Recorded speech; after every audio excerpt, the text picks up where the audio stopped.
మందార మకరంద మాధుర్యమునదేలు మధుపంబువునే మదనములకు నిర్మల మందాకిని వీచికలతూగు రాయంచనునే తరంగినులకు లలితరసాల పల్లవ ఖాదియై చొక్కు కోయిల సేరునే కుటజములకు పూర్ణేందు చంద్రికా స్ఫురిత చకోరక మరుగునే సాంద్ర నిహారములకు అంబుజోదర దివ్య పాదారవింద చింతనామృతపాన విశేషమత్త చిత్తమేరీ తినితరంబు చేరనేర్చు వినుత గుణశీల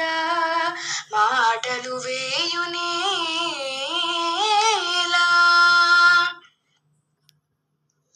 భావం: ప్రహ్లాదుడు తన తండ్రిని ఉద్దేశించి, ఓ సుగుణవంతుడా, 1000 మాటలు దేనికి? మందార పువ్వులోని తేనె యొక్క తీయదనంలో ఆనందంగా తేలిపోయే తుమ్మెద ఉమ్మెత్త పువ్వుల జోలికి పోతుందా? స్వచ్ఛమైన ఆకాశగంగ తరంగాలలో ఆనందంగా ఊగే రాజహంస చిన్న చిన్న వాగుల్లోనికి వెళ్తుందా? లలితంగా ఉండే తీపి మావి చిగుళ్ళు తిని ఆనందించే కోయిల కొండమల్లె చెట్ల వద్దకు చేరుతుందా?